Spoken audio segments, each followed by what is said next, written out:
Handling a German Shepherd well is truly an art. It depends upon a fine touch and a feel, and also upon an expert's knowledge of conformation.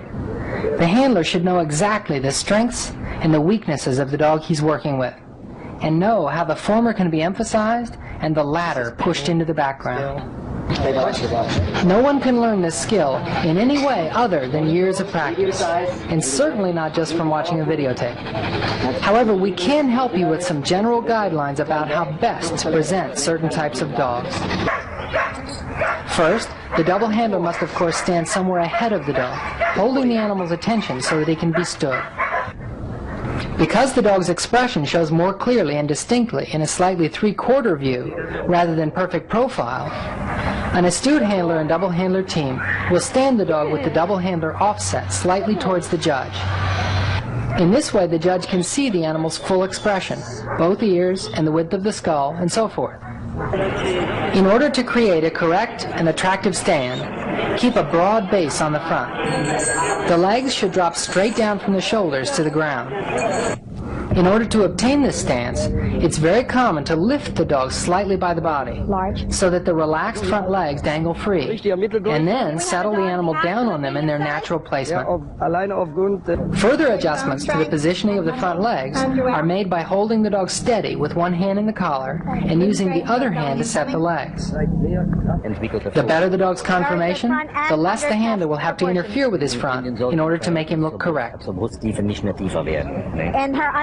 If adjustment is necessary, begin by setting the outside foreleg first, because this is the one the judge will see first. Make sure that you don't handle the animal's legs any lower than his elbows. From here you have excellent control of the limb and will create the least resistance from the dog. Keep the elbows close to the animal's chest wall, and make sure that you place the forefeet well back under his body. This will avoid bridging the animal and serve to accentuate the length and the position of his upper arm and emphasize the shoulder angle.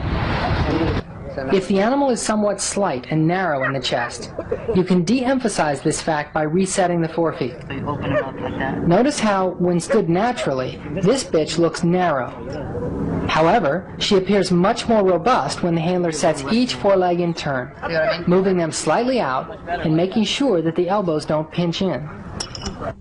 Viewed from the front, a good dog stands naturally with his feet pointed very slightly out. In the event that your animal is slightly too toed out, or toed in, or has one slightly crooked leg, you may rotate the elbow in or out. Do this as you let the weight of the dog fall on that leg, so that once you shift the limb, it stays in place. Once the front is set, a little bit of pressure on the collar or the dog's neck, combined with the proper degree of stimulation from the double handler, will hold him in place while you set his hind legs. When stacking his rear, the main question is how far back to place the outside rear leg. In other words, how much to stretch the dog.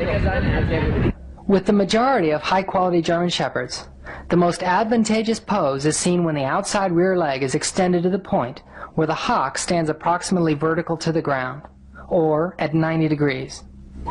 This is also the pose that the judge prefers and likes to see, because this type of stance allows him to most easily evaluate the dog's angulation.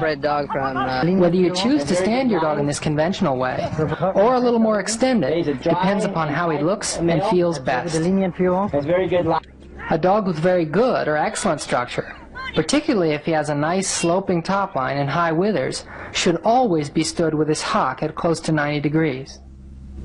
However, if the animal lacks top line and has low withers, it may be advantageous to stand him past 90 degrees. The more the animal is stretched, the more his hips and pelvis will drop, and the more slope he will show to his top line, and the higher his withers will look. Here's another example. When stood conventionally, this substantial sable male shows a relatively flat top line and a low wither. But when stood a little longer, his top line becomes much more correct and pleasing. However, this strategy of stretching the dog must be used with caution. If the animal is not very well angulated in the rear, stretching him will make him look underangulated. Overextending a dog with a somewhat level or soft back will flatten or even hollow his top line. If the dog is a little long in the body, stretching him out will only aggravate and emphasize this defect. In addition, when we extend the dog to the maximum possible degree in the effort to create top line, we run the risk of bridging him.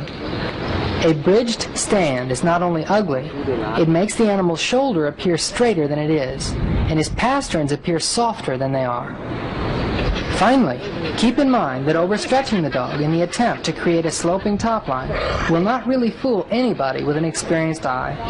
When exhibiting a dog with a somewhat low wither or a flat top line, rather than concentrating on extending his hind legs, it's perhaps more important to think in terms of the animal's energy and weight distribution.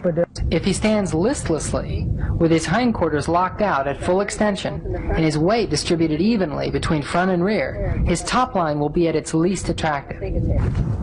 On the other hand, if we can induce him to become very alert, to flex and load his hindquarters slightly, and drive forward, so that he carries most of his weight on his forequarters, his top line will improve dramatically.